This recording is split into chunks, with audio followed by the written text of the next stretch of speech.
I'm going to jump in and. Okay. Dr. Crane, I apologize. No worries. Take it away. No worries. I'm here. It gets where it needs to go, right? So in the policy school safety 1510, we made some additional revisions to align the policy with the School Board Association's model policy. In the front of the policy in sections A, B, C, and D before we get to section E. The revisions that were made to align with the School Board Association's model policy are in red font. So in section A, you will see where we talk about students must be reasonably supervised, and we add from the School Board Association's model policy, the supervision must occur throughout school hours, including during class, between class, on the playground, during recess or lunch, during authorized school field trips, and on school buses. And then we add a section B, supervision of visitors. So it's basically we're going to enforce our school volunteers and visitors to the school's policies so that we acknowledge here in school safety that we supervise visitors, whether they're volunteers or visitors to the schools. Then in section C, new section C, safety of school buildings and grounds, we add the paragraph, beginning paragraph that reads, the board recognizes its duty to provide each of its employees with a workplace free from recognized hazards that are causing or are likely to cause death or serious physical harm. So that's an addition. We have added in section C from staff. We always take our policies in revision through staff to make sure that our policies reflect current practice, current reporting, current designations of assignments or responsibilities. So Trish Philbrook is here with us today, and so from risk management, we had the addition with regard to health, fire, and safety hazards to notify the superintendent and any other staff designated by the superintendent. Right. In section D, item number 3, responding to student altercations and other threats. We have part of what we struck out and an addition that's in blue, and an addition from the School Board Association that says teachers, assistants, coaches, and other employees with responsibility for supervising students will use appropriate student behavior management techniques to maintain order and discipline on school property at school events and anywhere that students are under the employee's authority. Such employees must enforce this code of student conduct. Right. The following paragraph, we had a couple of revisions in consultation with our attorneys where we talk about how best to address the situation to prioritize the safety in the immediate vicinity of an altercation or situation. We struck a part for minor threats and altercations involving young children about intervening there to end the fight or address a safety threat if an employee can do so safely. It's really already addressed in the sentence after, which says if the employee can do so safely, the employee should intervene directly to end a fight or address the safety threat. And then we added a part in the next sentence that says an employee who encounters a situation that cannot be managed safely and effectively by that employee immediately, based on that employee's professional judgment, shall request assistance from other employees or administrative staff and shall take steps to remove bystanders from the area. So we included that there. And then we move on to some additional School Board Association insertions. School rules. Principal or designee will develop rules to prevent accidents in school buildings and buses and school grounds. Training for staff and students to include detailed instruction on how to respond to emergency situations. And then at the end, in addition, middle and high school employees must receive adequate training on the operation of the school's anonymous safety tip line. Another paragraph there, how to recognize when to report threats to the school population or community for all school system stakeholders, including staff, students, parents, coaches, volunteers, and community members there, some training. And item number 7, we have the board in coordination with local law enforcement and emergency management agencies will adopt an emergency operations plan. That's what we call it. in WCPSS rather than school risk management plan. We title those emergency operations plan, relating to incidents of school violence for each school in the school system.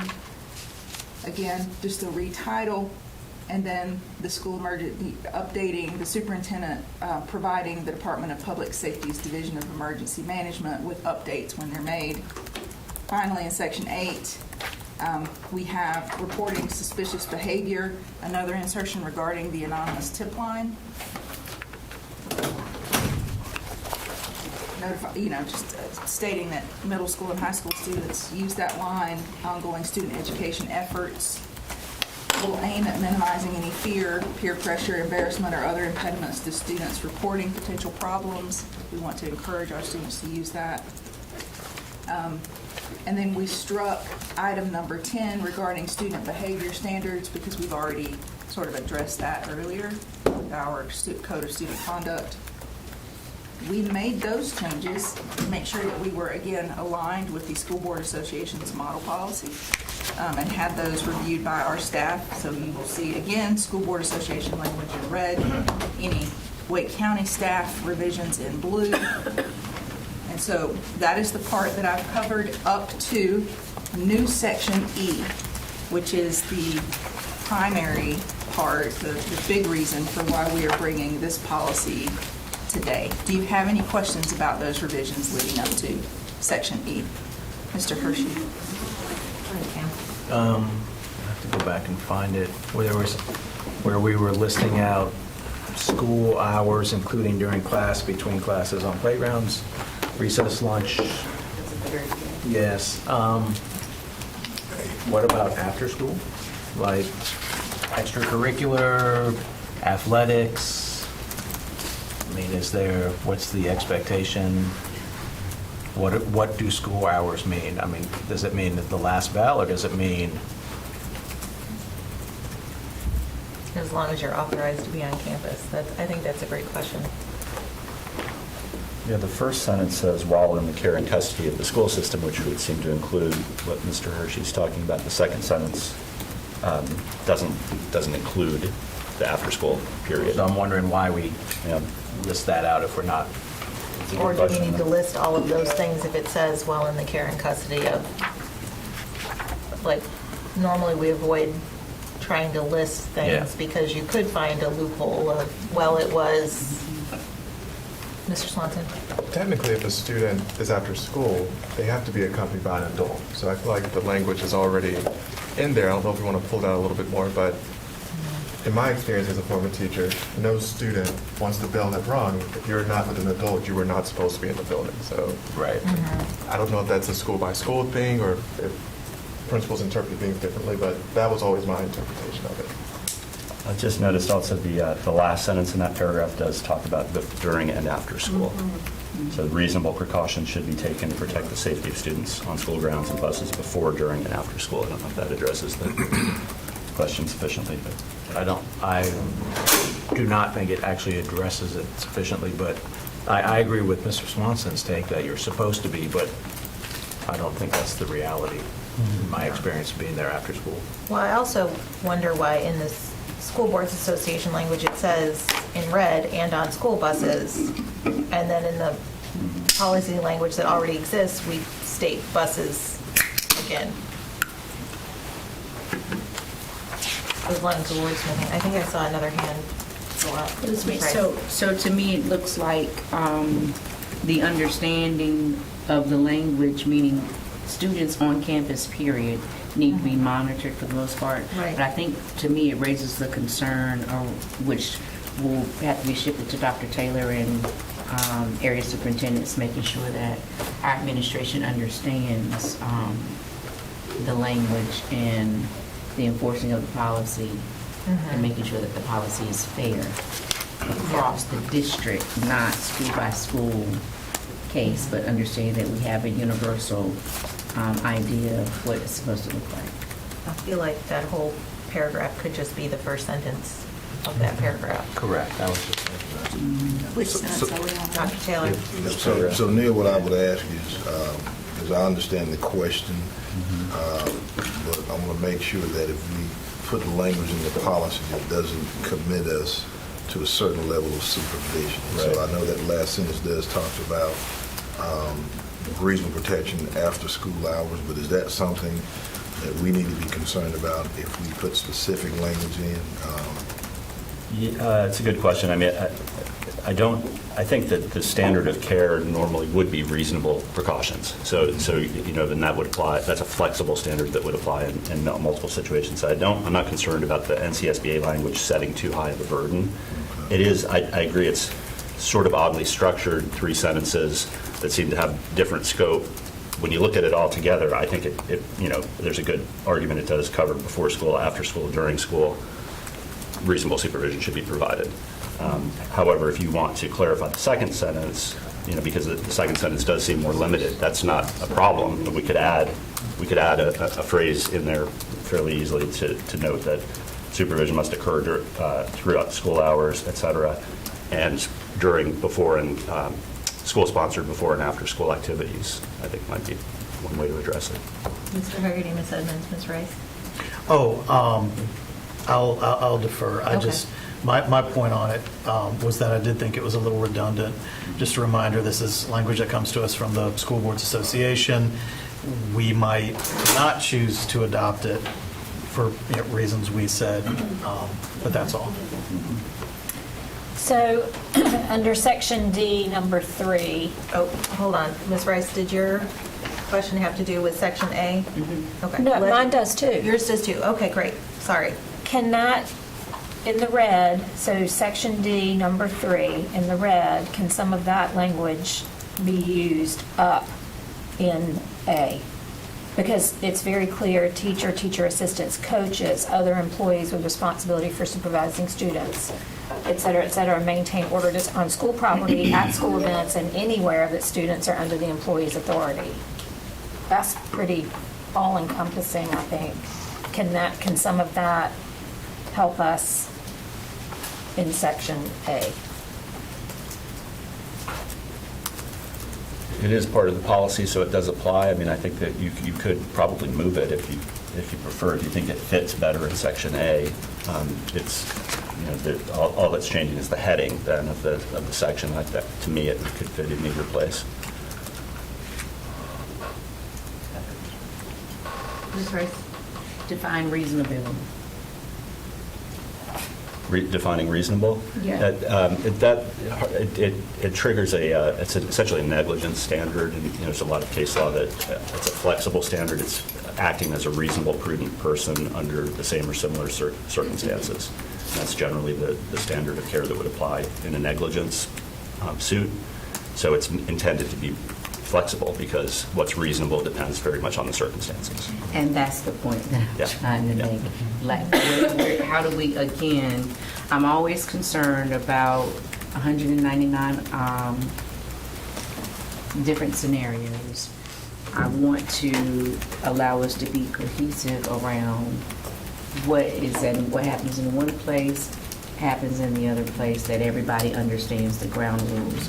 And so I needed a little bit more clarity, or will our staff understand the clarity around being because different walks of life, different ways of thinking about things, who determines what's reasonable?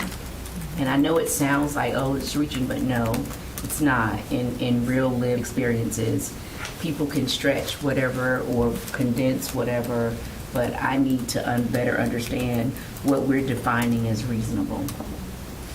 Does the change that Ms. Edmonds suggested help? Or is that still vague? Because I think that makes sense. That Okay. makes sense to say. Yeah, I think it helps to a degree. Hold on. Yeah, that's fine. okay. Yeah, I'll let someone else No, dissect yeah. that a little bit, but I think you guys hear where I'm coming from. Mr. Hegarty, you have the JD? Thank Yeah, you. that part. So I understand the concern, and I also want to address something specific to Ms. Edmonds' suggestion. One thing about the language that is in D, Section 3, is that I think it's specifically looking at management of student conduct and enforcement of like behavioral rules as opposed to just simply supervision. And I don't want to necessarily mix up those two because they are different responsibilities. Say it Right. again. So what's in 3 is about managing code of conduct and enforcing discipline under the rules of student conduct, whereas the first part is about simply supervision of students in the building. Okay. And it may not have anything to do with your student code of conduct. It's just maintaining that there's an adult present and it's a safe environment. I don't think it hurts it if you move it, but I think that language is kind of specific to conduct, and I don't want to imply that the students simply being in the building, that we're only looking for misconduct. Second, I think that reasonableness standard, I understand the concern around it, but it is the legal standard, and it is how a court of law would view it. Oftentimes in our policies, when we write the policy, we write it in terms of this is what we are going to be held accountable for and obligated to. And so by using the same standard that's in the negligence standard, it makes it easier to apply that in legal analysis, in a court setting. And so I understand that need for reasonableness, and in the policy, I would support keeping it reasonable. But to the point that you raised, that's very important. I think what we would need is in the rules and procedures, outside of the policy, some strong guiding language to ensure that consistency. Yes. Yeah. I agree. Thank you. All right, Superintendent, you heard that? I saw you nod. All right, Mr. Hershey and then Dr. Ing. I would just say, I would propose cutting the second sentence in that first paragraph, because when we say while in the care and custody of the school system, that covers everything in the second sentence, and we're just listing stuff out. And I don't think that's a good way to do policy, so I would just cut it. I don't see why it's in there, the purpose of it. Is there, I know we've discussed this already, do we get a thumbs up, thumbs down on striking that paragraph that's in red in the center of Section A, supervision of students? Obviously, I am a thumbs up. Okay. It's just redundant. Yeah, because now, no, I'm reading it, the first sentence as is, and going straight to reasonable precautions, like, if we do cut it, and it seems all-encompassing to me. All right, Dr. Ing? Just a question, that first, paragraph where it says, staff and students share the responsibility for taking reasonable precautions, so forth. Is that the same reasonable precautions that is stated under letter A? It's very similar, yeah. I think you'll see that reasonable precaution kind of permeates the whole policy. It's a reasonableness standard throughout these first few sections. So it just kind of, that first paragraph makes me think, okay, we all of us have the responsibility of watching everybody else.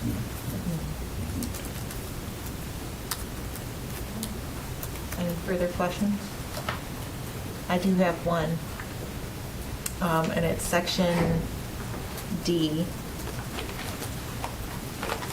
which I have to now get to.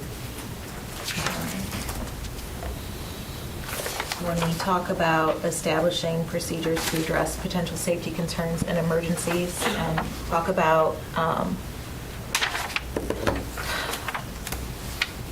preventive measures, use of force, and number 3, I'm not sure where this would fit within the first 3 parts of that, but I do see a area that is not included, and I would like to see a link to our MOU, where we have what is expected of our SROs. We don't have to rehash the language, but I do know sometimes when altercations happen in schools, our school resource officers are called. And I just think it is something where we may want to look at just hyperlinking to that. So if someone's looking for school safety having that in there. Ms. Edmonds? I think it fits best. So it,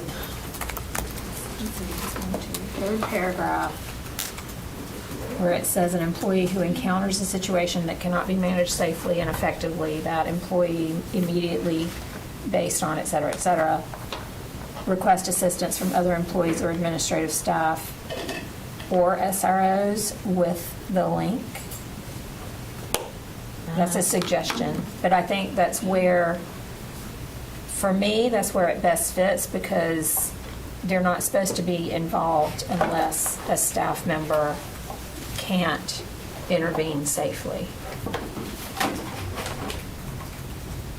One option on this, you do have a policy 5110 relationship with law enforcement that describes the role of SROs, and that includes a link to the MOU in the policy. So we could add a sentence that would say that something to the effect that any involvement of law enforcement will be consistent with policy 5120. Let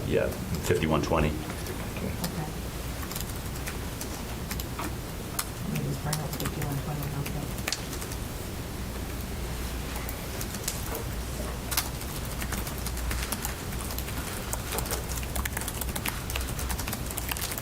It includes, 5120 includes points such as law enforcement should question students away from school regarding non-school matters. If they have to effectuate an arrest at school, they have to take steps to avoid embarrassing the student. Talks about execution of warrants, questioning of students.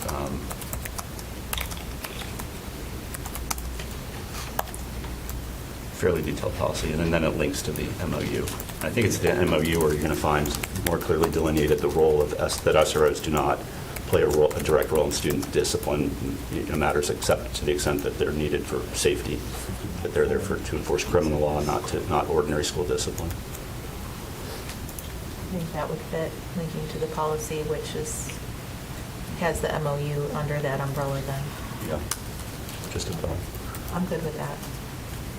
Would that go at like the very end of this section, maybe? I think so. Employees should take further action as appropriate in accordance with response protocols. All employees are responsible for knowing and following such protocols. And then maybe a final sentence. And law, I'm not sure exactly how to put it. Law enforcement.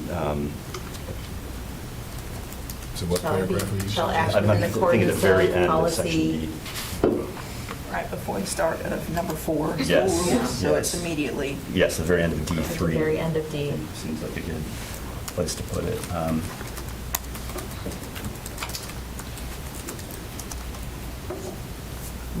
Law enforcement will act in accordance with policy 5120. Yeah.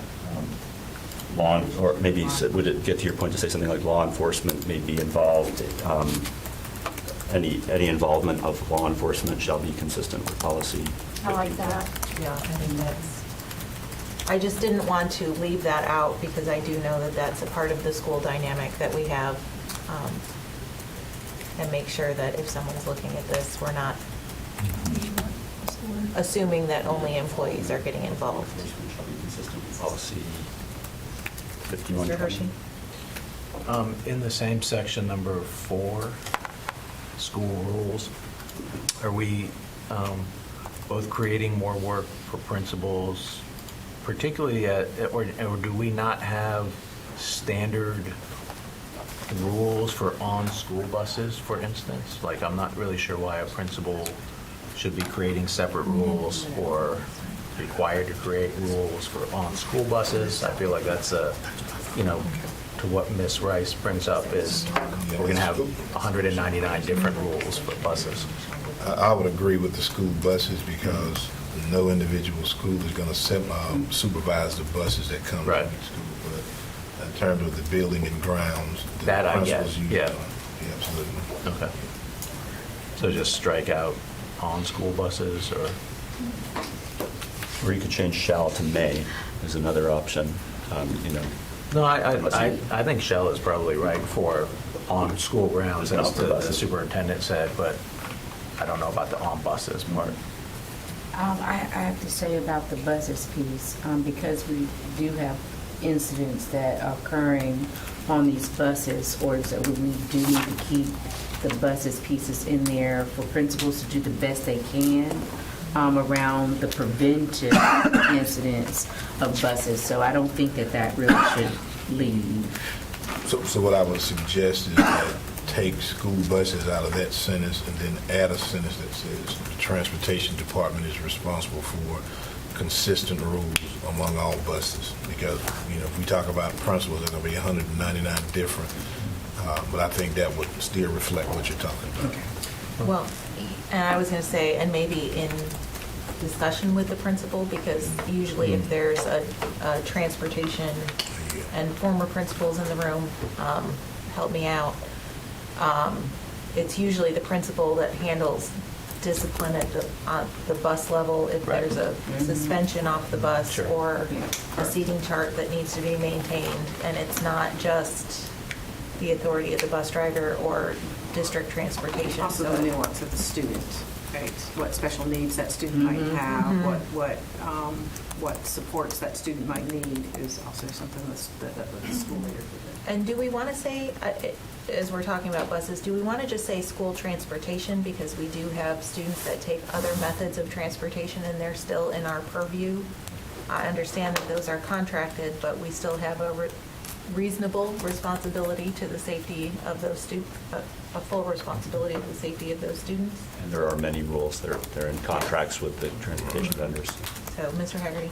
Well, that's actually why I don't like this whole section, because, we have school rules. There's school rules about everything. Dropping a line here that said the principal will develop rules to help prevent accidents.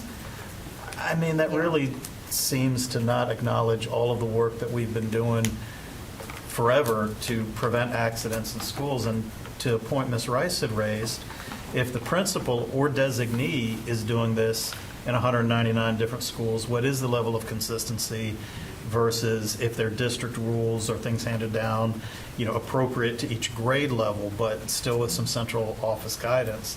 So, I think there's so much that could go into rulemaking for schools just to say, well, the principal's going to do this.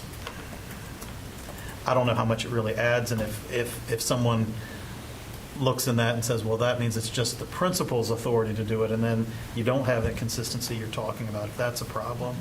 So, I don't know. I'm not sure recommending. what I'm Yeah, just that one is either. I like what Dr. Taylor just said, though, about adding another sentence but saying that it's under the purview of Transportation Department, but in conjunction or in collaboration, possibly, with the principal, because we shared all of the possibilities of other issues that students might have around school things that might correlate with bus. So are you saying no to? Well, I'm with thinking even transportation? beyond transportation. Okay, okay. Like if one principal decided to say, well, for school safety, we're going to eliminate all cell phone use because that can be distracting in an emergency, but that's inconsistent with district policy, right? What does that mean in the school? Or if, in one school, they come up with a policy or a rule that maybe could be considered problematic or isn't enforced equally among all students. It just having a rule that says we need rules Yeah. Yeah. just seems like it's stickier and We've operated without it for this long. yeah.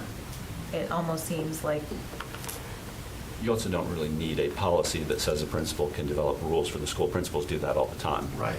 You would need a policy to prevent them from doing it. They're bound by board policy and state law, of course, but they can, without this language, they can and presumably do have safety measures at their schools. so do we strike number 4? I'm in favor of that. I see that. I think that would work, and I think the general understanding is that whatever rule the principal creates, it still has to be consistent with board policy and law. So, I'm sure we have a policy that covers that already, so, okay. All right. That's a And consensus to strike section. strike 4, so we'll read number 5, 6, 7, 8, 9. So there will be no 9. We will end at 8. Are there any other questions on anything on the policy up to letter D? Mr. Hagerty? Just, again, sort of looking at what our limits are on training. Training must be provided annually for all school system stakeholders, including, and it gives a long list, and community members. And I just wonder, in terms of like of a mandate or something we're going to be held responsible, kind of what the standard will be for annual training of community members about school system safety rules. It's the last paragraph in red under subsection 5. I don't think there's a legal requirement for that. I'm going to see if I can chase that down. And I agree with all the other stakeholders listed, but that community members just seem kind of overly broad for a mandate. Do we currently, I mean, if you sign up to volunteer in your kid's school and go through the background check, there's no training.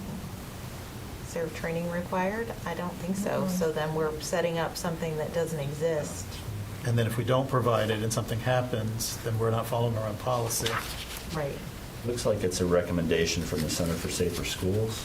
Is that correct? Yeah. That's where that comes. So I think the law requires you to consider those, but they're not all binding. They're not all required. So I do think you have some flexibility as to community training here. There is Center for Safer Schools recommends this training. This tracks the Center for Safer Schools recommendation, and they do include community members, but they don't. I don't believe they explain specifically what that means, do they? Not that I'm aware of. I haven't read the, Wasn't there just it's 100 legislation and some pages. I read it a couple months ago, 200 pages. It's about right. Is there a video or something already prepared in a generalized state that when we go through the volunteer process, there are steps? Do we have the technology capacity to add that other step with that video? How you watch trainings, the video has to be watched, or something which gives us at least an overview before they go to the next step? Is that even a possibility? I So mean, it it would- doesn't burden It principals would make and sense gatherings? to have a training module, just to don't hold the door open for other people, Make sure but we don't currently have it. So if we don't get that set up before this policy is made, then we're in violation of our own policy by not having it. So, do we just end at stakeholders? Well, Mr. Swanson? I'll let Dr. Okay, Taylor. yeah.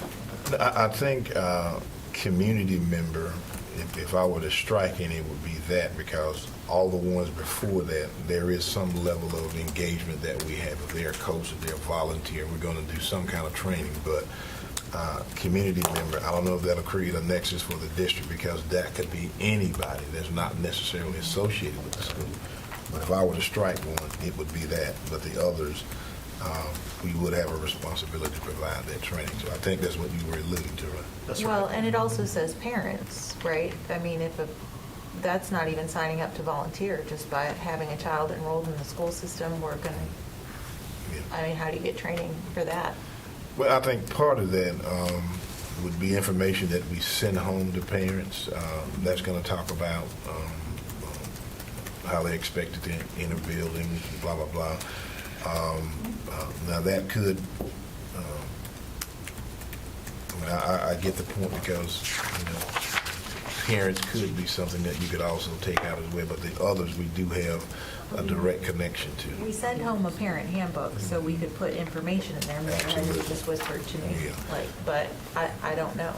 And Mr. that's how I Johnson? would take it, is all the information that we send home at the beginning of the year, that is part of information that would be a part of training, that I would argue. But that's why we have an attorney here to give us his opinion. Yeah, I just had a chance to compare the guidance from the Center for Safer Schools to the statute. So the statute requires training to students, faculty, and staff. The Center for Safer Schools has included community members, but you're not required to do that, and they don't explain in this brief section which community members should be included or how they should be trained. So I do think that you have some flexibility on that So one. the separate policy might be Students, Faculty and staff. Yep. students, faculty, and staff. Not parents or community members. Correct. Correct. Correct.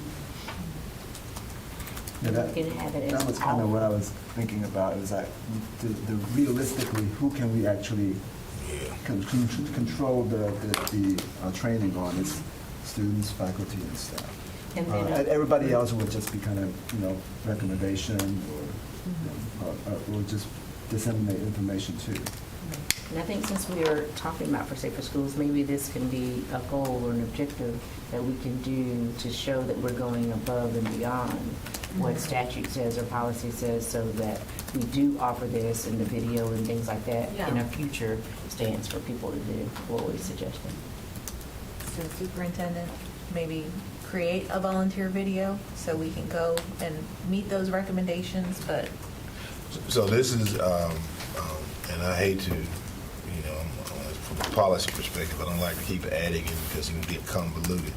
But the key word to me is must. And so Yeah. if statutorily we know who we must provide training to, you can consider putting additional language that says you are encouraged to also do this. Provide, yeah. But I don't know if we, again, that's adding to it, but I would leave to maybe strike it for now, and once we have something there, add it back in, because I hate to say we have it and then not have it, but I think we can also provide a directive. Lisa, I know your team makes some beautiful videos that we can put together. It is not a difficult task to do. Is that in? I wanted to ask Mr. Ramey to sort of review where we've landed. So we have to keep the word training, correct? Because that's in statute. Correct. You do need training. The statutory requirement is only for faculty, students, faculty, and staff. Okay. The list in the NCSBA language also includes parents, coaches, volunteers, and community members. You do have Okay. the option to remove any of those from the list, I believe. I would like to keep coaches in there, because I think we already provide that. Sam, I'm thinking about, we Well, already provide some. I mean, they sort of Safety fall under, training? I assume coaches fall under staff. I but would think so. I would think I so. would have, but to that point is, I would have, I would probably keep volunteer coaches or something like that there, because there is a group who aren't going to fall into that, but who aren't just coming into school to read to a class, and they're supervising students all the time. So, I Need don't. coaches cover volunteer coaches? Legally, I don't know. I mean, a volunteer Especially if you parent- differentiate staff from coaches, it's like the presumption is you put that coaches there for a reason, not to be redundant. So it would I cover those think, but coaches I don't- beyond that. That's beyond my legal expertise. No, I think that Mr. Haggerty said that well. If you add coaches, that would imply coaches who are not employees, who are serving as volunteer coaches as well, because they're not included in employees. Excellent. All right. Ms. Woodson, we're going to move on to section E. Yes, Dr. Crane. How can we help clarify? Just so that I'm clear on the revisions that we're making prior to section E. In the first paragraph, section A, first paragraph, we're striking the sentence in red. Yes. At the very end of D3, the very end, just before number 4, we're adding any involvement of law enforcement shall be consistent with policy 5120, relationship with law enforcement. In D4, we're striking that entire piece. And then in item number, in D5, we are removing volunteers and community members, parents, volunteers, and community members. Correct. So we're removing parents, volunteers, and community members. So it will say including staff, students, and coaches.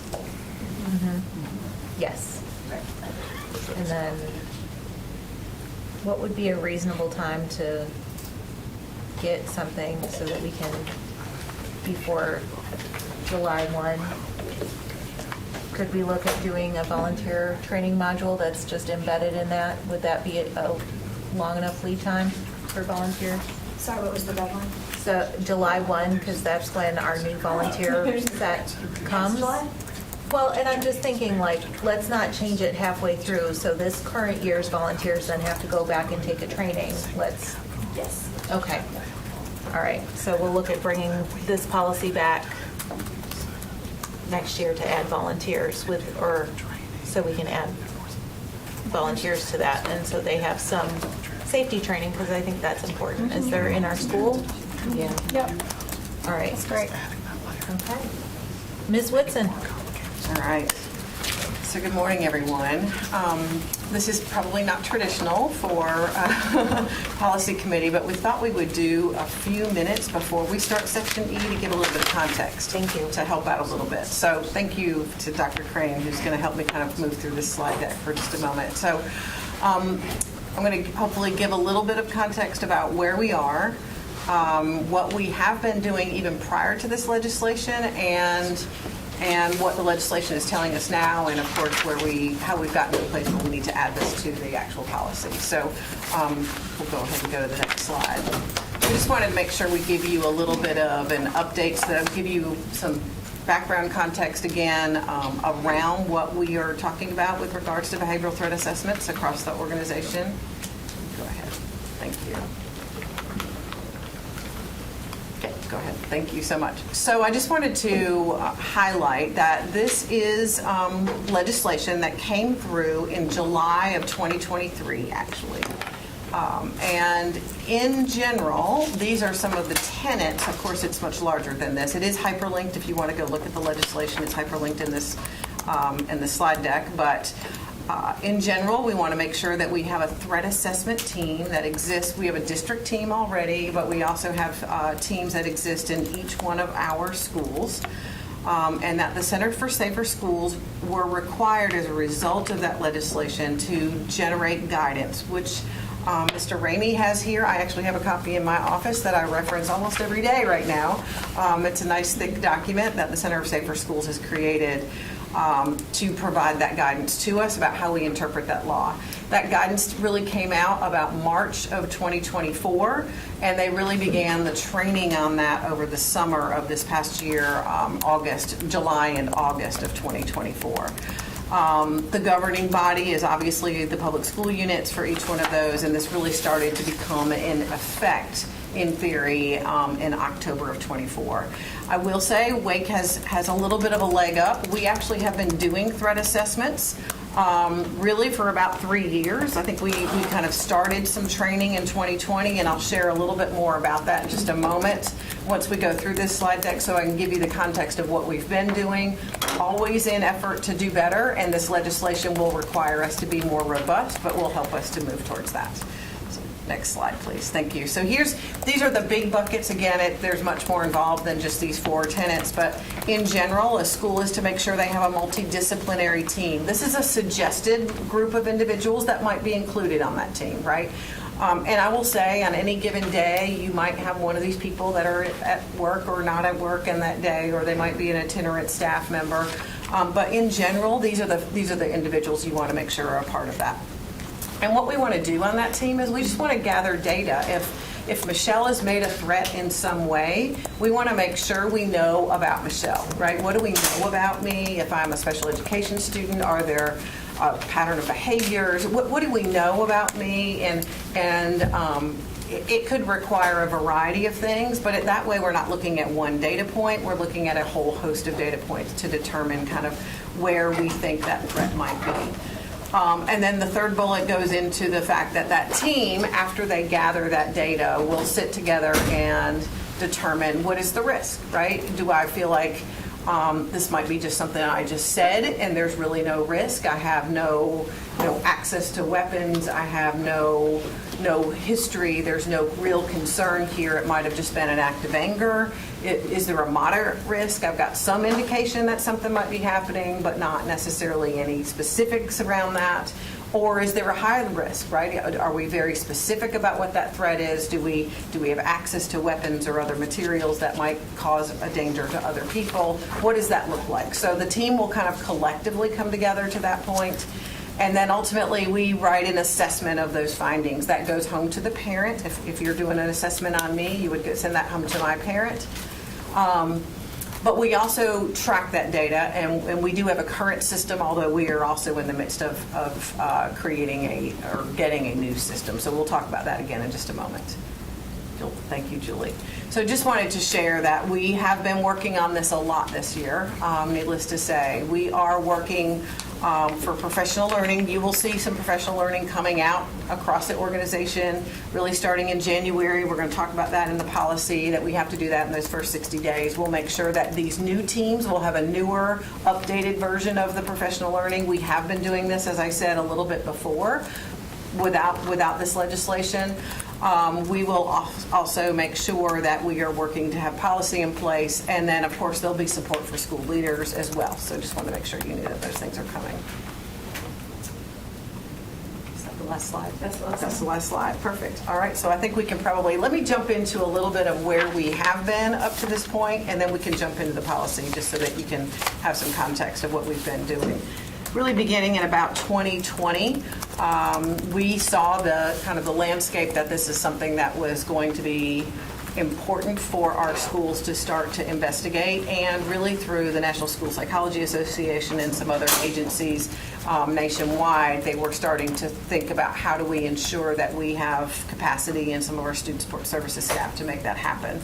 So we did begin training alongside, when we had student support services staff go to a suicide training, we also gave them training in a threat assessment. It is not as robust as what the legislation is going to cause us to move to, so that's why we need an additional training. But we have something in place, and we do go through a general process where we gather some data. We interview the students, talk to them about what caused you to get to this place, some of the questions you might ask about why they might be making those kinds of accusations. And then ultimately, we do an assessment of where are we. We have an in-house platform that we input that data into, so that we are keeping track of that, and have been doing that since 2021. And that platform probably needs to be upgraded, so we're looking to create an upgrade that will go along with this, as we're looking for a more robust response as well. So just wanted you to know that we have been doing this. We are going to start training in being more robust than where we have been in the past, but just wanted you to have that background. Everybody good with jumping into the policy? All right, I thought I would take this in chunks. I'm going to go by the first couple of paragraphs, if that's okay, and then we'll pause if you have questions, and we'll keep going.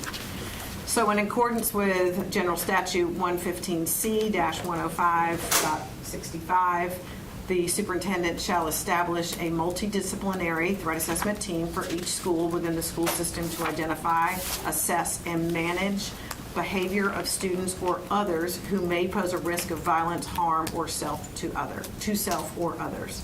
The threat assessment teams pose a risk of, The threat assessment teams will include, but are not limited to, individuals with expertise in counseling, instruction, school administration, and law enforcement. When practicable, at least one school psychologist, one staff member knowledgeable about and experienced in working with students with special needs, and one staff member knowledgeable about and experienced in working with students with disabilities will be assigned to each threat assessment team. If a school psychologist is not available, a licensed mental health professional may be assigned instead. A member of each threat assessment team will operate as a team leader with the responsibility to ensure adherence to the threat assessment process, ensure proper documentation of reports of threats and threat assessment activities, and facilitate collaborative team discussions to ensure various perspectives are considered. The superintendent shall designate a school system administrator who oversee the school system's threat assessment program, and to serve as liaison between the school system and the North Carolina Center for Safer Schools. The superintendent or designee shall also establish a committee comprised of individuals with expertise in human resources, education, school administration, mental health, law enforcement that will coordinate and monitor the threat assessment teams and their operation within the school system. So I'll pause there before I keep going, since I know this is lengthy. Questions, thoughts? Sorry. Go ahead. So just to clarify, is this a standing kind of a threat assessment team that's in place all the time, or is it an ad hoc type of a situational that you will bring people together for a certain situation? So each school has identified members of their school staff that are on that school team. And that team would not engage necessarily unless a threat was made, but if a threat was made, then those members of that team would engage at that point in time. There will be some variance, and when I say, for example, instructional staff, like if I'm a 5th grade student, you would have a 5th grade teacher who would be a part of that conversation as opposed to a 3rd grade teacher. So there will be some variance, but in general, that team would be a standing team that exists inside that building. Thank And you. Ms. Rice? This has less to do with the wording of the policy, but more to do with implementation. How many school psychologists do we have in the district? I'm going to say 96, and I might be off by a few, and I'll get that verified for you, but I think that's about right. We do not have a school psychologist per building. School psychologists are aware, but we do have other mental health providers and supports that can support. Some of that includes the school-based mental health staff that we have in buildings. It also includes some of our licensed social workers can also serve in a mental health support capacity, as well as school psychologists. So I think this will be a building-by-building discussion based on also where I just mentioned, who's in the building, who's available at that time, and if needed, we can reach out to central office for support, and we've already been doing that. Just to follow up. And so that was just my question about it, was concerns about capacity. We know this is required, we know we're going to have to do this, but do we have the staff to do it? I wasn't sure how far licensed mental health professionals went in terms of people with other full-time jobs and duties being pulled away into this function, and whether or not you foresaw needing either permanent employees or contractors, outside professionals to meet these requirements. What a great question. I think a lot of people are asking some questions around that. I would love to say that this is not a all-day, everyday task. We had an active start to the school year with regards to threats, and it was a very busy time, and it could have been a pretty encompassing opportunity for some of these staff members at that time. I will say that we are trying to make it work with what we have. I think as we get into this, we may need to consider what the implications of that are as we go forward. So I think that will be an ongoing conversation as we move forward. Thank you. Thank you, Ms. Rice?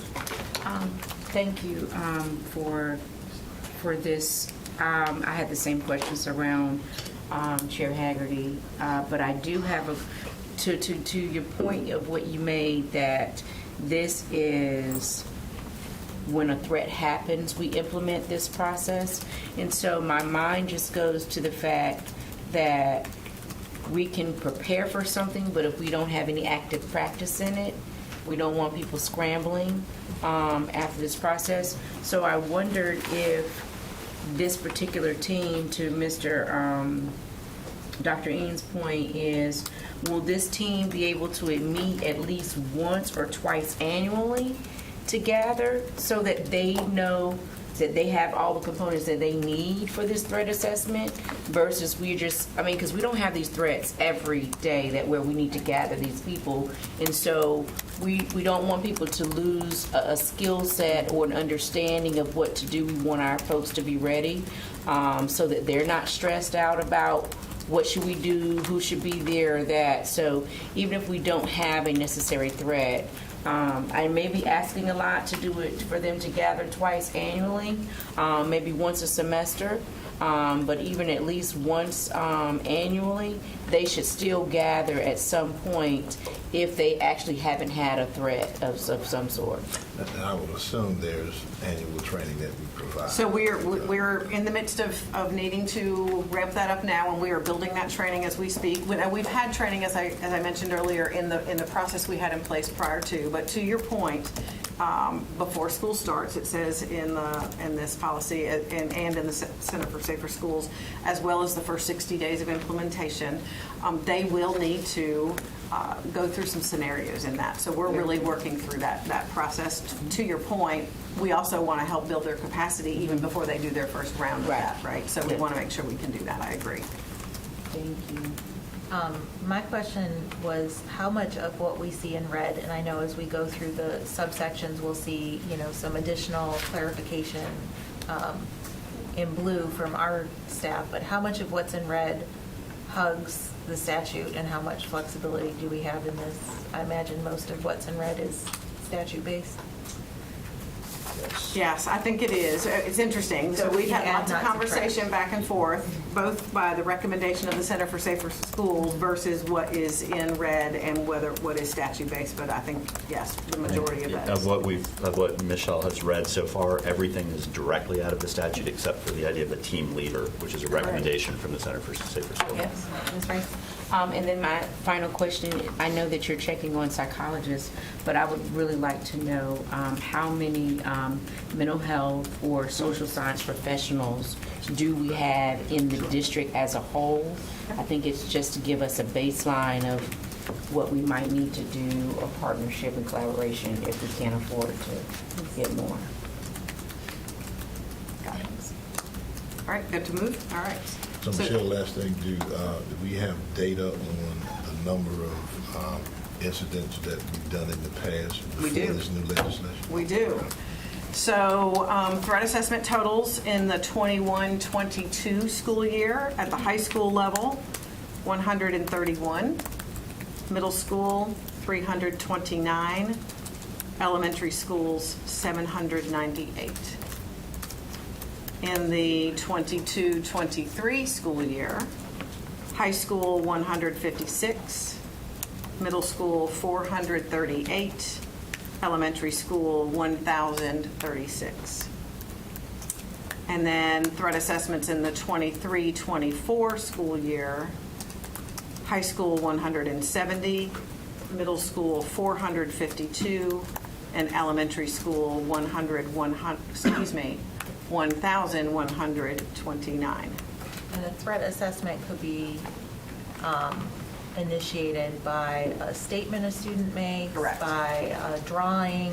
Correct. Correct. It could be any of those things, something orally, something that's been on social media, a statement that's made, any of those things. Okay.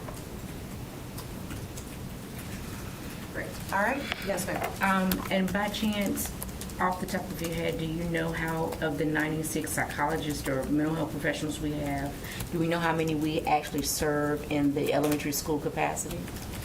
I will get that specific information for you. And then the follow-up question is, I know we do a really great job with our counselors and stuff bringing coping skills and things like that.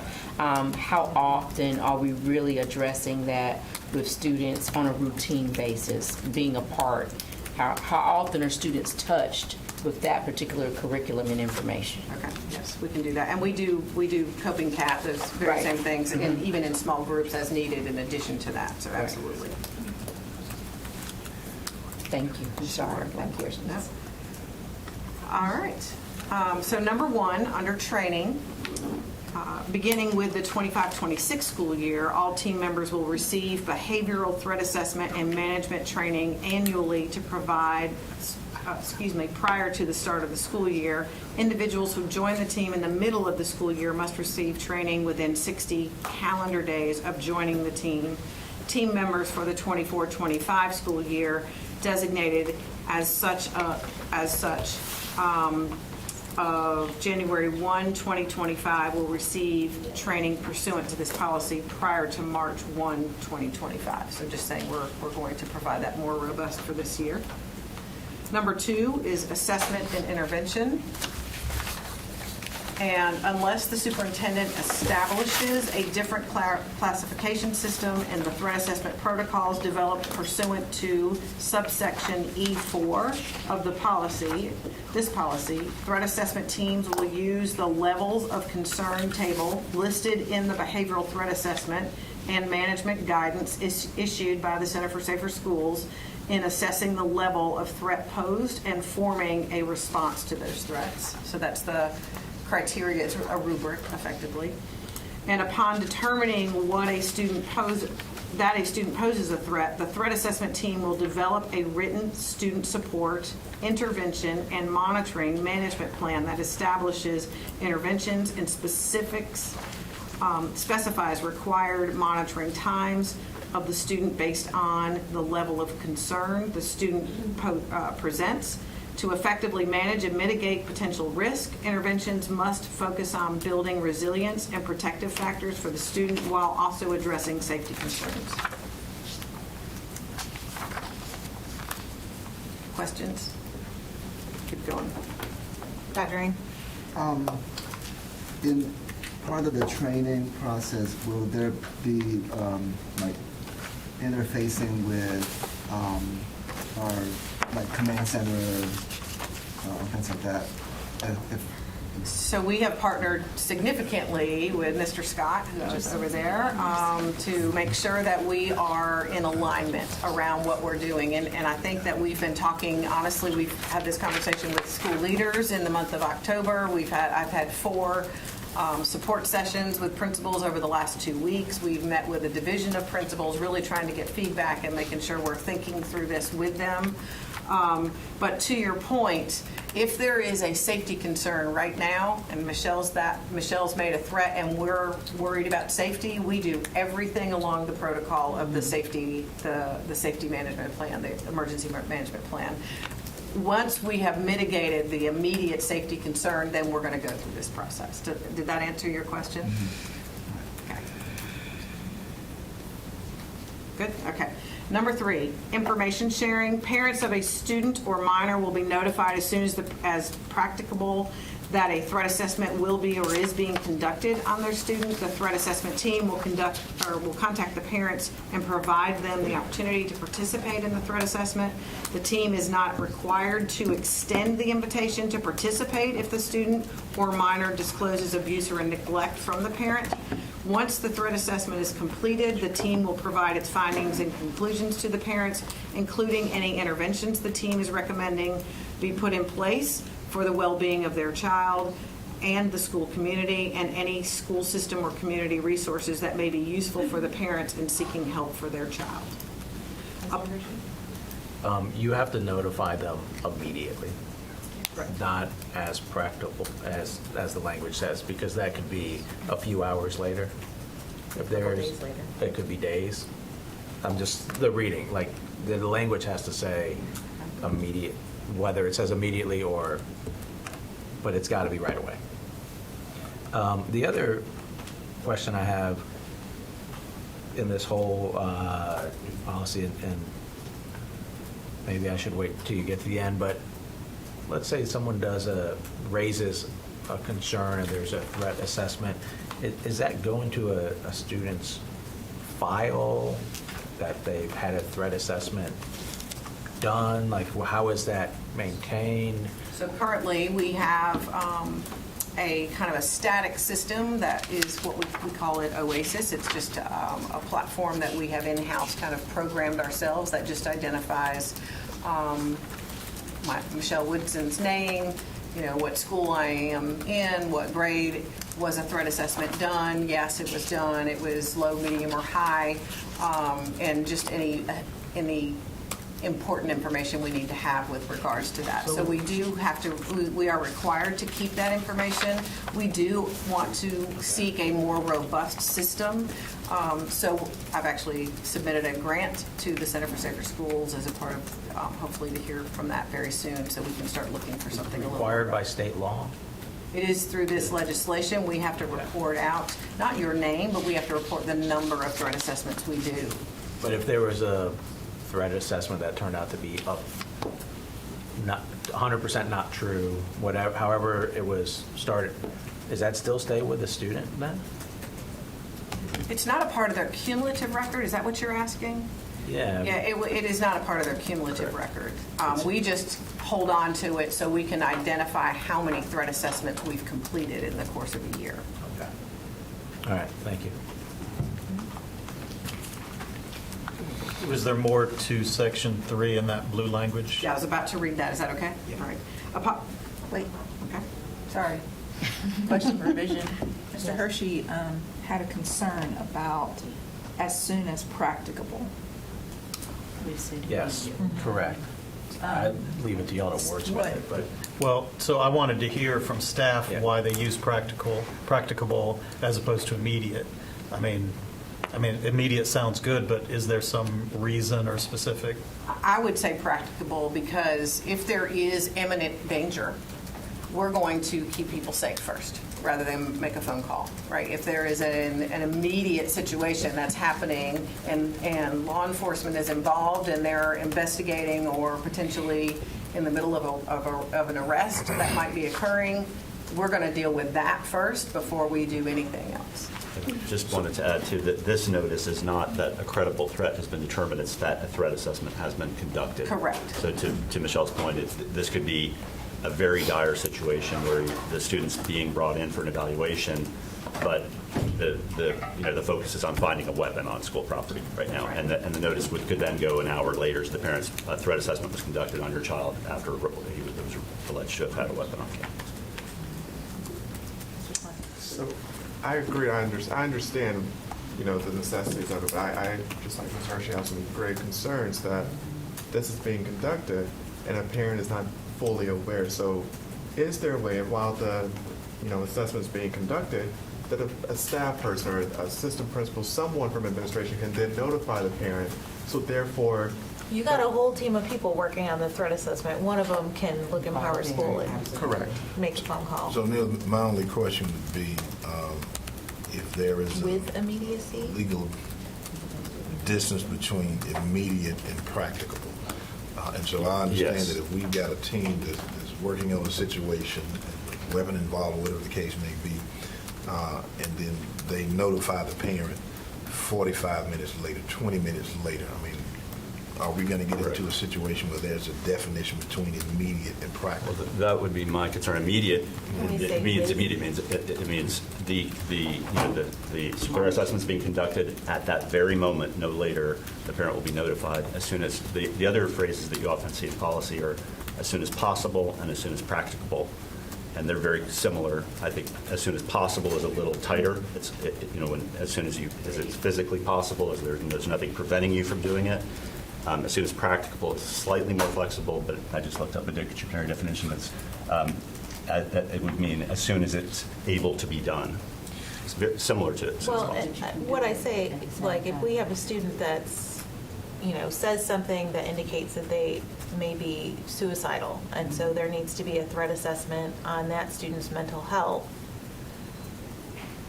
yes, assess the student, but I think we can also agree that the parent can be notified prior or while, things are happening. It should be simultaneous. It should be, For one of those, the yeah. process should be simultaneous. If you understand that you need to do a threat assessment, at the same time, you understand you need to be calling the parent. So while I'm doing the threat assessment as the principal, I'm calling my assistant principal at the same time saying, hey, call the parent for me now immediately, because we know we're getting ready to do the threat assessment. So it's not a either or, it's both and.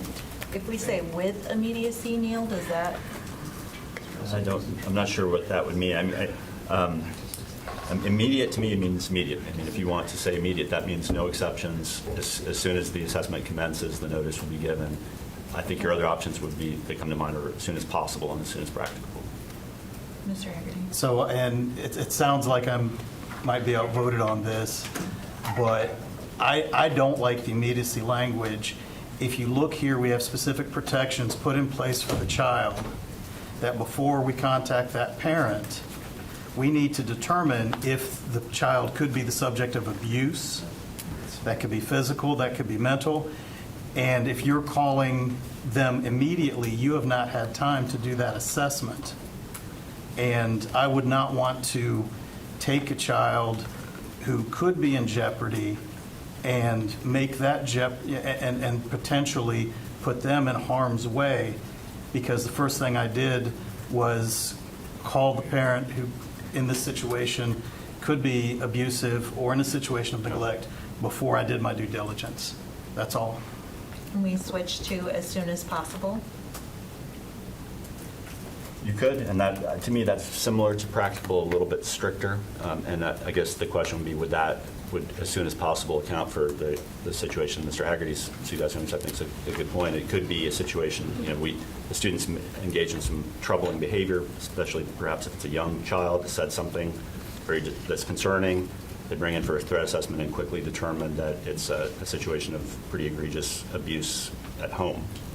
And then, what would be, then that may be something you would need to report to CPS first and get guidance from CPS before notifying the parents. And I don't think this needs to be reflected in policy, but it's certainly something that we would do as a part of the training to say that as you're going through an assessment for the exact reasons that you talked about, that once you understood that it's not a situation that might put a kid in jeopardy, then you proceed to notify the parents. But that would be my concern, that if the assessment hasn't been completely done, you may reveal something that maybe you wish you hadn't, because it may involve a parent, whoever you report it to. But I think that's what we would reflect in the training, is that this is how you need to notify the parent once you've gotten to a certain point of the assessment, and know that there's not any danger that the kid might be putting in. I agree completely, but I also, that could take hours to really identify what the threat is. And so now you're telling some parents, well, we did a threat assessment on your kid. It has nothing to do with the family. They've spent hours with them, and the parent's like, wait a sec, why did you not call me 5 hours ago or as soon as this happened?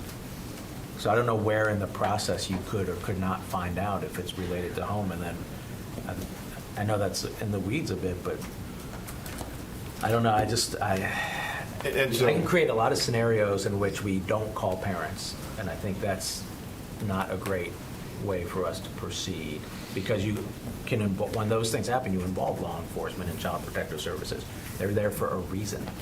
So I think that's the inherent difference between immediate and as soon as possible, as soon as practicable, that if it's a situation where a student has reported he's being bullied by some other student or something of that nature, I think the team is going to recognize pretty quickly that this is not something that's involving a parent. So I think every individual situation is going to determine how long or how short that time might be that you would contact a parent.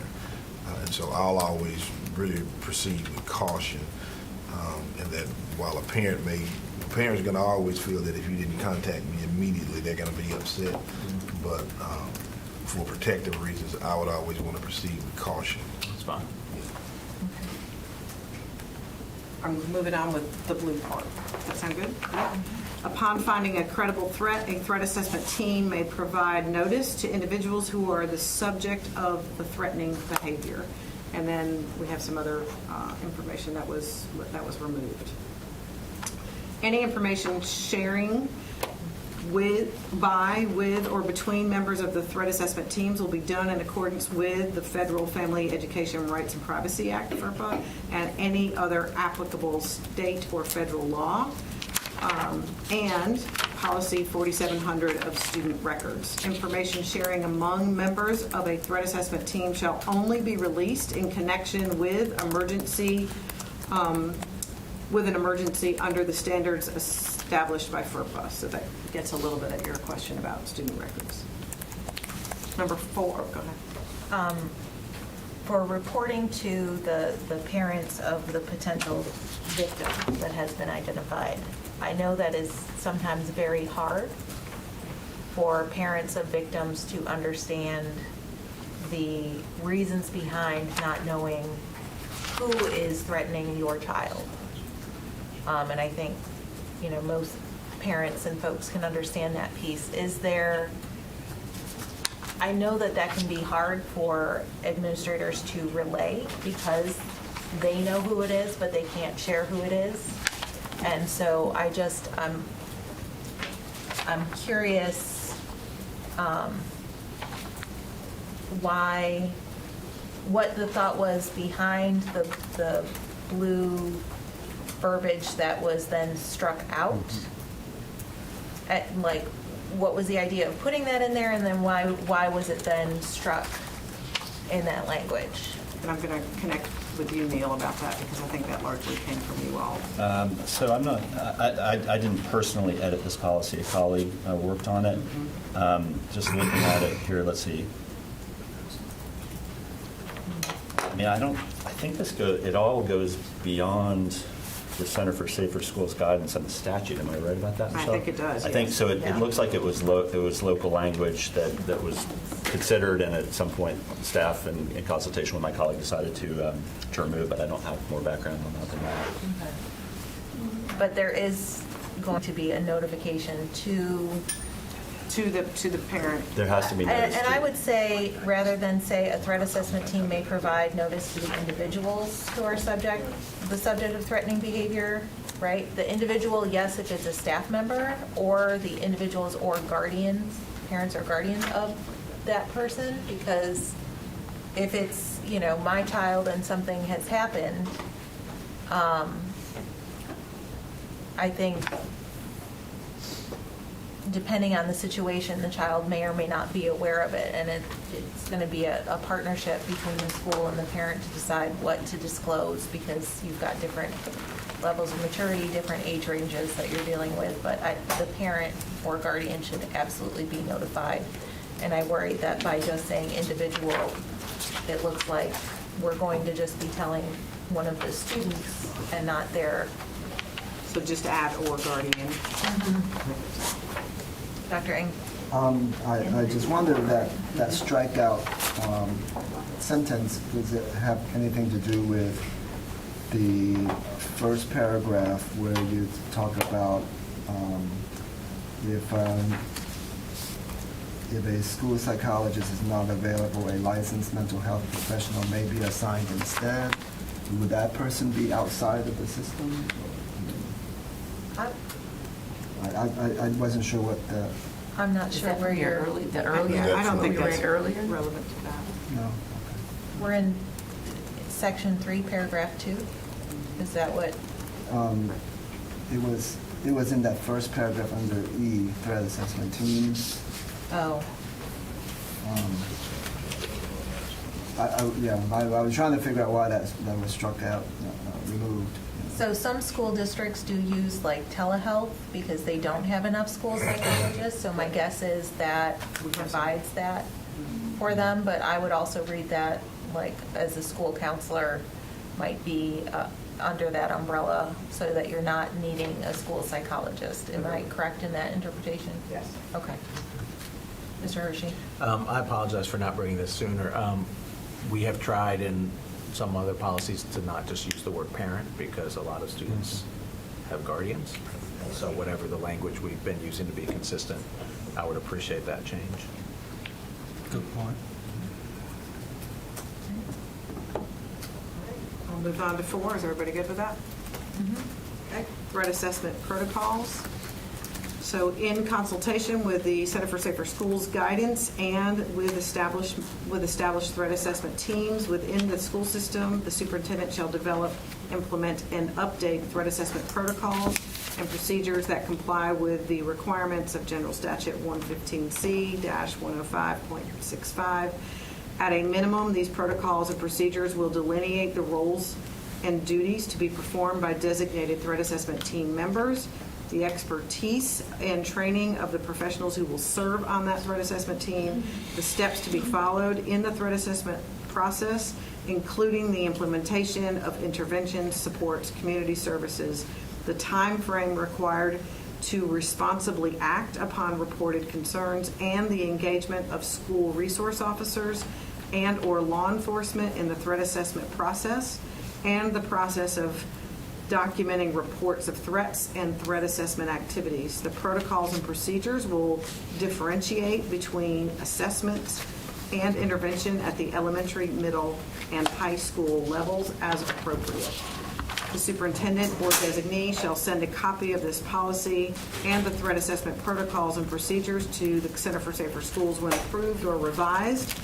In addition, the superintendent shall ensure that quantitative data on the activities of all threat assessment teams is reported to the Center for Safer Schools as required by the general statute and the Center for Safer Schools guidance. Questions on that? Superintendent, what is your plan for communicating this with the board?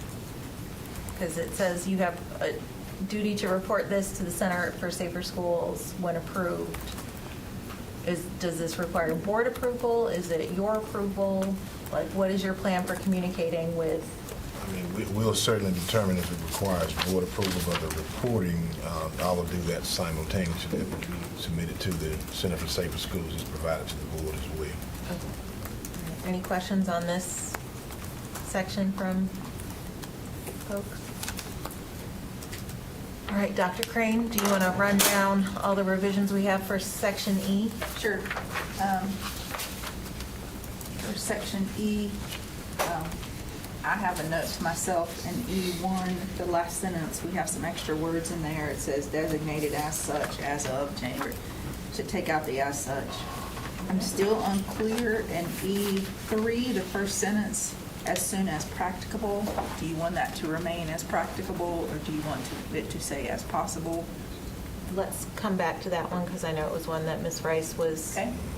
concerned about, and so I don't want to make a decision without her here. Sure. E3 in the second sentence, upon finding a credible threat, a threat assessment team may provide notice to individuals or guardians to address the concern about why the second sentence was deleted, and a note to make sure that anytime the word parent appears, to change that to guardian, or to say parent or guardian. Parent or guardian. Okay.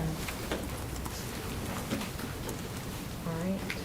So then we're just back at the question of possible versus practicable versus immediate. I heard a general consensus around as soon as possible, as that indicated a slightly tighter time frame, but didn't go all the way to immediately, as there was concern about immediacy and the steps that need to be followed to ensure the safety of the child.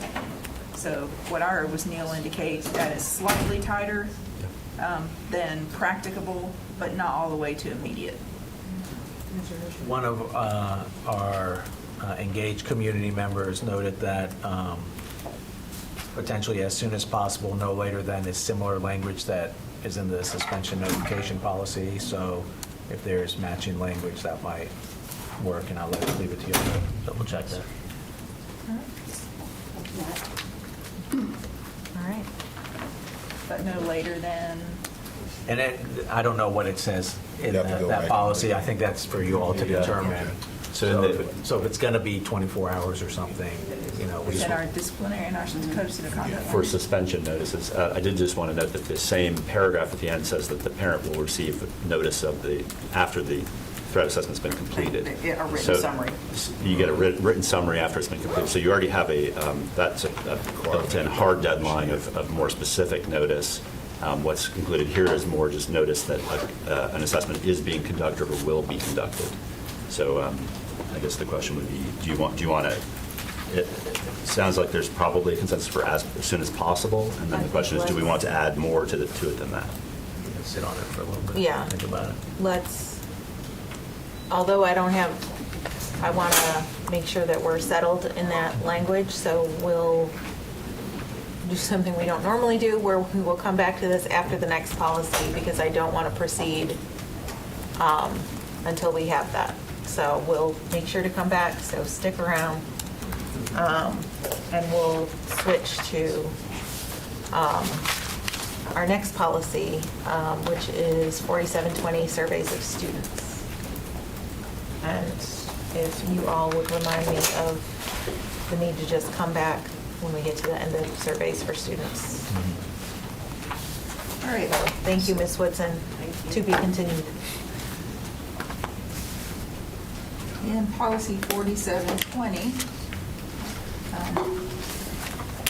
you asked to consider some language that is in the School Board Association model policy, but we did not include in the fall when we considered revisions in November to address Senate Bill 49 and the Parents' Bill of Rights legislation and all that entailed. At that time, we determined that for surveys involving protected topics, in item number 2, those rules, and for parent consent, that we would, before a student is permitted to participate in any protected topic survey, the parent or eligible student must provide prior written consent. There is legislation that was part of that. It is 115C 76.65. I included that in your backup documents. That says, except for protected information surveys that are given as part of the Centers for Disease Control and Prevention's Youth Risk Behavior Surveillance System or National Youth Tobacco Survey. So Our students are permitted. And so for those 2 surveys, protected topic surveys only, we can, the boards can choose to do opt-out, and for all others, they must be opt-in, active consent. And I asked this one to come. We, at the time that we were doing this, I don't believe we knew the full scope of the Juul lawsuit, and we had not seen Mr. Glendenning's presentation of how we were expected to spend that money. One of the things that I noticed in his presentation is the only data point we had was discipline related to nicotine and vapes. And so as we're looking to make sure that we're good stewards of that money from that lawsuit, and that we have metrics to show that our prevention measures are working, not having a full data set of students and it being able to have self-reported data, because my understanding is we really don't always get a great, and I'm sorry, my statistics class was a very long time ago, enough of a sample size for that survey. And so by doing what we are allowed to do under SB 49, or the legislation that came out of SB 49, and having the opt-out, which still requires prior parent notification that this is coming, we would be able to get better data to make sure things are working. And so that was my rationale for bringing this forward, as we're looking to be good stewards of $6 million, just under $6 million. Mr. Hegarty? And, I support this as well. I think, the legislature specifically recognizes these 2 surveys and the importance of the surveys and the data that they collect, such that they have, by including them here, they've been reviewed or vetted, or otherwise, given legislative approval to be administered as an opt-out. And so I think if the legislature recognizes this, and we know the value here in the district that we get from this data, I think our policy should reflect that as well, and make sure that we can administer these opt-out and collect that data for all the reasons Ms. Mahaffey said. And I think another point is it makes us a good community partner. Many health institutions like hospitals, Wake County Health, and other nonprofits that are health-focused, and I'm sure we would be included in some of that, can apply for grants based on the data reflected, and they've been unable to do so because we have not had the sample size or been able to show trends. So that's why this was brought forward, to just change that language to stay in compliance with legislation, but in order to get a larger sample size. I mean, I'll absolutely applaud the board on taking this step. You have to have better data to understand. I will say that with the survey, the state board, obviously with input from the General Assembly, they do revisit those questions, and so they are aware of what's in the survey, but they also recognize the importance of getting a larger sample size. And so this will certainly aid us in doing so, so I applaud that. Any questions, comments? Dr. Ng? In disseminating these surveys, is there an explanation of the reason for the surveys to the parents? The question is, how much information can we give without skewing the survey results? So I can't remember specifically, I'm trying to remember the last time I saw this paper, but you get a paper home in the backpack for the opt-in, and it does have some information, and the CDC has a whole website explaining what the survey is that I believe we link to. I'm looking at Dr. McMillan because you'll know for certain the information that we provide, so Yeah, I'm we going to send- rely on you rather than, Yeah, we send home a parent information form in English and Spanish, and the opportunity, of course, to access the other languages that parents may need to access. But it basically includes all of the topics that the survey asks about, and it includes why the CDC collects this information and what it does, and what it's used for in terms of public health surveillance. And then there's links to a copy of the survey itself so that parents can inspect it, which is part of what law requires here anyway. And also a link to the CDC's website that has additional FAQ documents and other things to explain things in more detail. Correct. and that's also for, if you have a survey where it's opt-out, that same information would still be provided, as well as, I know one of my kids' schools, it's linked to a Google form, so they know your child has opted out. The other is, please email this person. So those are things that we are able to do. So I imagine it would remain similar with the information that's disseminated Process to would be parents. exactly the same. The only difference is the form, instead of saying, would you like to opt in, the form will say, would you like to opt out? But other than that, the information is exactly the same as it always is. And that form is physical and can be electronic as well. Correct. Okay. Other questions? I know this was one of the SHAC recommendations as well, as we have our SHAC representatives here. Is there a motion? A motion to bring this policy to first reading. Second. All right, motion by Mr. Hershey, second by Chair Haggerty. All in favor, please say aye. Aye. Any opposed, nay? All right, Ms. Rice, we didn't make any decisions on our prior policy because we had a question, and I know you had,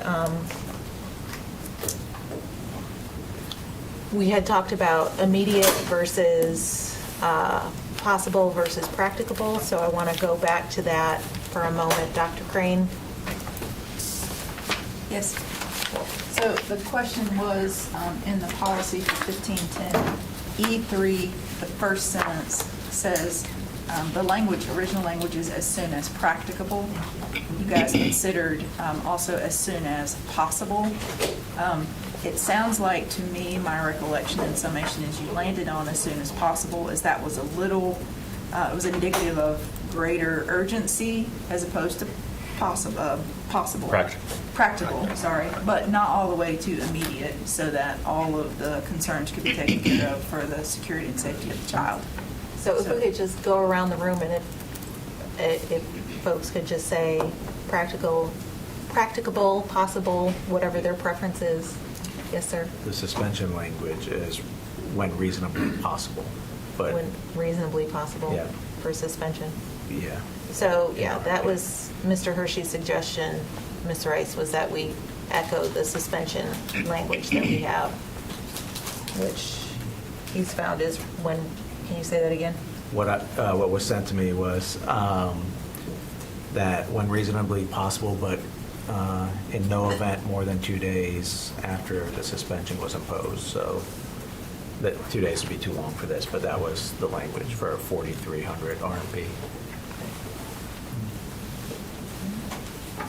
We're at item 3, right? Yes. Can I ask another question about that Yeah, of policy, or course. have we gone past it? About the, no, we haven't approved it Okay. for first reading, and certainly you can And- ask it first reading too. In reading through this, so Yeah. if I missed the conversation because I was thinking about this, in number 3, upon finding a credible threat, a threat assessment team may provide notice. I would feel like if I was a parent and there was a threat against my son, that I should get a notice. So maybe it's not telling my 10-year-old that there's a threat against him, but telling the parent or guardian, like requiring it, or requiring that we tell a staff member, because I don't like that we may provide notice. I think we really have to provide notice, because there's could be outside of the school stuff that, and if a family doesn't know that there was a threat against their child or a staff member, I don't think that would, If there's something in the neighborhood or. yeah, it could be anything, it could, but I just think if someone is the subject of of threatening behavior, we got to tell parents and guardians and staff members.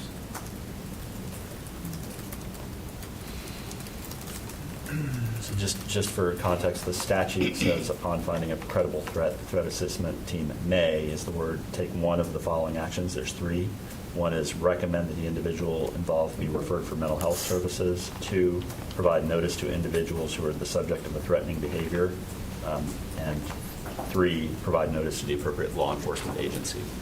So those are the 3 options that threat assessment teams have, and the statute doesn't prescribe, which one. It gives some flexibility to the teams to choose one or more of those. Do we have to stay with the language of may, or can we go beyond? I think you could, as long as you allow for these options. I don't think you can take these options away from the threat assessment team, but I think you could be more prescriptive in your local policy, yes. So there's information to the individuals. Is that also subject to FERPA, like privacy? That's the question, right? I'm going to look at Neil. What was the question about privacy? Sharing information to the individuals who are the subject of the threat, is that also subject to FERPA privacy? Yeah, that can be a challenging FERPA issue. The basic rule in FERPA, when you have student records that implicate more than one student, the general rule is that you should redact the information that pertains to the other student when sharing it with a parent. There is an exception. One exception is for health and safety emergencies. So an example of that would be a threat assessment report shows, let's just make a very clear example, one student has credibly threatened to, seriously physically injure another, then it is permissible to share the identity of the other student under the health and safety emergency exception. There could be some other exceptions that could come into play in some circumstances, but that's the main one that would apply here. Generally, if something happens between student A and student B, student B's parents will only know about student B's involvement. Correct. No, another student was involved, but they will not be named, and, Right. and vice versa. But when it's health and safety requires that it is okay to make that additional disclosure. Those would have to be handled on a case-by-case basis, because there's a lot of factors that go into that analysis. Safety Well, related. and it depends, right? Like if someone's, reenacting, World War II, that maybe that's a bad example, or the grassy knoll, for example. That's a very different situation than, it can be a whole host of themes. But I think, so we've got 2 questions. The first one, between possible and practicable, in the first paragraph in section 3. The second one, may versus shall. So I'm happy to go around the room. Ms. Edmonds, I know you have to leave, so let's start with you. As soon as possible. And then tell me the may versus shall. Upon Would finding you- a credible threat, a threat assessment may provide notice to individuals or parents/guardians who are the subject of threatening behavior. We could also say should, which may provide more flexibility, but I don't want to muddy the waters too much. Yeah, I appreciate that suggestion, because I just wanted to sort of flag that there could be very unique circumstances that are difficult for us to imagine here, but a threat assessment team could say, it would be terrible to call this person right now. Law enforcement is telling us we shouldn't, for example. Maybe the law enforcement member of the team is saying, we need to investigate this and take action. Please do not call them. If you make this call, this person's involved in a criminal conspiracy, that could impact the criminal. There could be just odd situations. Normally, I think you would want to notify victims, but I wonder if some qualifying language might be wise. Just think about the language, and if they propose it, I mean, comes I think- before us in a couple weeks. We can leave it, let me finish going around, but I think another option is we can ruminate on this. We can either bring it back again, or we can bring it to first reading and make changes in first reading, which it would be my recommendation. But again, if we can find consensus here on language for one or both, let's just see, and Ms. Rice, I'll look at you to go next, because I know you had wanted more immediacy in that language. Yeah, as soon as possible and May. Okay. Mr. Swanson, any thoughts on as soon as possible versus practical, and may versus shall or should? As soon as possible, and I think I'm fine with the shall or should, whichever one mirrors either of those. Mr. Haggerty? Yeah, I think so. I think, it's so tough because you consider every possible scenario, right? Here's a child who might be suicidal because of like sexual abuse in the home, and you want to protect that child. At the same time, if you want every parent to be notified and to have, full transparency of everything that's going on, the situation about the notice and telling the children that could be targeted, I don't think, I don't know how it's conscionable that like we could be aware of a threat to a child and not make the family aware of it. But then I also, because of FERPA and all of the rules about what we can say to which parents about what, consider the scenario about a child who's like cruelly bullied every day, and maybe they're afraid to come forward, maybe they come forward and no action is taken, and then they just start scribbling in their notebook, I hate Sam, I want to kill Sam. I'm just pulling you out as the bully. But does that kid get in trouble with the threat assessment, but then does the ability, the bullying not get reported, or can the bullying be reported under FERPA? And I just don't know how we navigate those real tricky situations. So I agree with everyone's language. I'm just kind of overwhelmed by the problem. Dr. Ng? I think as soon as possible and keep May. All right, so I think we've got consensus around possible instead of practical, and I think keeping may is where we're at. So with that, and knowing that we still have first reading where this will be read aloud, if you feel unsettled by something, we will have another opportunity to address this, and also second reading. Is there a motion to move this forward to first reading? Motion to move to first reading. Okay, motion by Mr. Hershey, second by Ms. Bright. All in favor, please say aye. Aye. Any opposed, nay? All right, we will move on to the two policies out of HR. Thank you all. That came through that we asked to bring back and get some clarification on. The first one being policy 7430, substitute teachers. Dr. Mutillo and Ms. Kowski, welcome.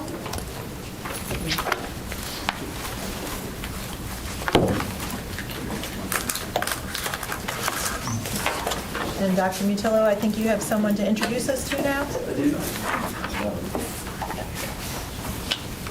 Yes, so thank you all.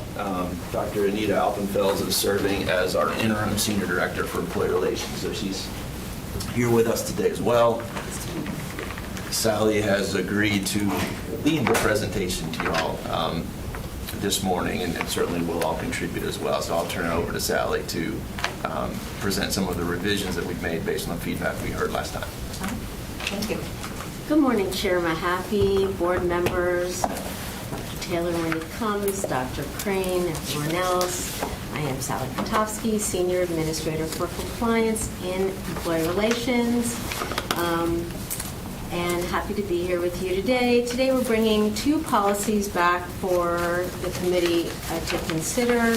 The first policy is policy 7430, substitute teachers, which we reviewed during the October 29th policy committee meeting. For this policy, Amber Wise, Director for Information Systems and Human Resources, is also here to answer questions. Staff started with the North Carolina School Boards Association model policy on substitute teachers and added information in from Board Policy 3800-4800. This policy will replace Policy 3800-4800, 11.1 in the old manual. In the materials you have, the light blue text shows the original staff changes to the School Boards Association policy presented last time. The yellow highlighted changes represent staff's recent changes, addressing your feedback from the last policy committee meeting and adding clarifying information. I'll take you through it. In Section A, staff revised the term evidence of competencies to read other relevant experience. This is clearer and reflective of HR practices. We also added language to the last paragraph in A to make clear that substitutes are employees and should receive all training about district policies and expectations. And at the beginning of this school year, we worked with the substitute office as well as principals to get building subs as well as other substitutes to complete all of the beginning of the year training. In Section B, staff updated language referring to preparing and distributing lists to reflect that we do in fact keep this information electronically. And so it says the superintendent or designee shall maintain and make available a current list of approved substitute teachers. In Section C, language reflects the current practice regarding compensation to instructional assistants serving as substitutes during their regular assignments. We do have some clarifying language for this section that we are bringing to the table at this time. Because instructional assistants do accept daily substitute assignments outside of their instructional calendar, such as during track out, we want to make clearer to instructional assistants that they can accept those daily substitute assignments. We propose changing the title of Section C to instructional assistants as substitutes during their primary assignments, and adding the following clarifying sentence at the end of the first paragraph in C that reads, this section does not apply to an instructional assistant who is serving as a substitute outside of their instructional assistant employee calendar, such as over the summer or during a track out period. With this clarification, we hope that IAs will understand that they can continue to accept daily substitute jobs in certain periods, and the district will have the benefit of the additional substitutes. Moving on in Section C, we also highlighted the limitations on instructional assistants serving as substitutes in their primary position. Primarily, these come from Board Policy 3800, where IAs are working in one-on-one positions. Regular ed IAs serve as substitutes. IAs are asked to substitute in different special ed classes. These details were added here based on feedback that these topics fit more appropriately within this substitute teacher policy rather than with Policy 7207, instructional assistant duties and responsibilities, which we have not brought to you yet.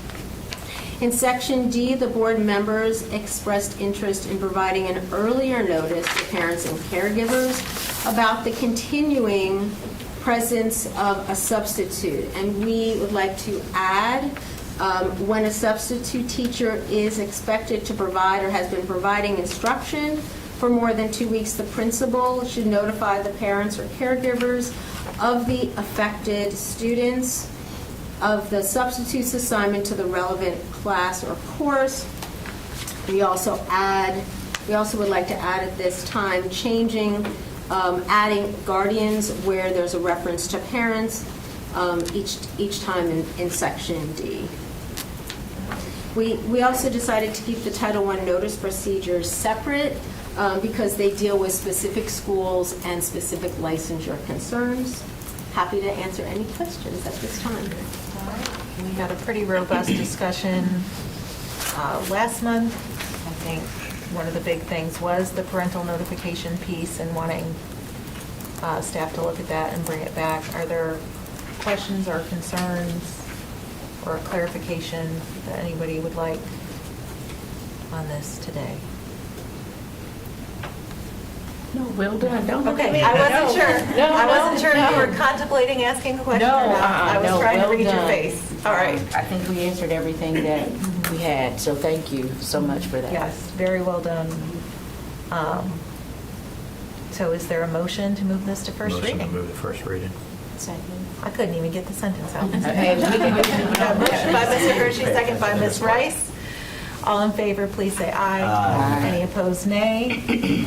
All right, and following that, we will All right. move that to first reading, and now moving on to student teachers, where we Yes. also had some questions and thought to bring it back. You did. We brought back policy 7431, student teachers. Again, it's a migrated Wake County policy that will replace policy 3511 in the old manual and is unique to Wake County schools.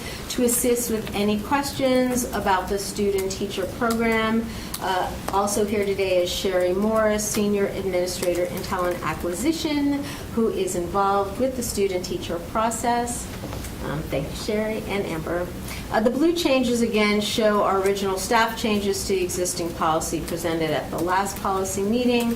The yellow highlighted text reflect recent changes based on the committee feedback in that meeting. We do have one additional change to make at the table. I was made aware that the phrase memoranda of understanding is not correct, and so we would like to change that to accurately reflect that it's memoranda or memorandum of agreement with the institutions of higher education, and that is in the first paragraph and in the last paragraph. In recent changes to this policy, we clarified language describing the relationship between the district and the colleges with which we partner. In response to questions regarding student-teacher assignments, staff added this quote, "The specific assignment of student teachers shall be determined through cooperative involvement of placement contacts with the institution of higher education, human resources staff, the respective principals, and appropriate teachers, and shall be assigned by the superintendent or designee." In response to board feedback, staff revised language in the last paragraph. We added flexibility to the language and added some of the language that you had suggested. We offer it would now read, "A student teacher may be removed by the superintendent or designee if it is determined that the student teacher's performance or conduct is detrimental to the welfare of students or the school system, or if it is found that the student teacher otherwise violated board policies. Removals shall also be consistent with the process set forth in the applicable memorandum of agreement between the school system and the institution of higher education." Thank you for that. Any questions, concerns? Questions, comments, concerns? I just Right? have comments. I want to say thank you for changing this language. We looked at the date of adoption and where we are, and the language that we previously had was not as beneficial for us as a district that wants to move forward and not look backward. And so I just want to say thank you guys for being intentional about making sure that we base things upon data and information and not on a presence of a person. So thank you for that. Motion to move to first reading. All right, we have a motion by Mr. Hershey to move this to first reading. Second by Ms. Rice. All in favor, please say aye. Aye. Any opposed, nay? All right, the motion passes. So thank you very much for bringing that back, reflecting those changes, and thank you both for being here. And with that, we do not have a next meeting on the agenda. As you all know, we have a leadership meeting coming the 3rd of December. So the next meeting is TBD, but thank you all. And with that, our policy meeting is adjourned. Thank you. Thank you.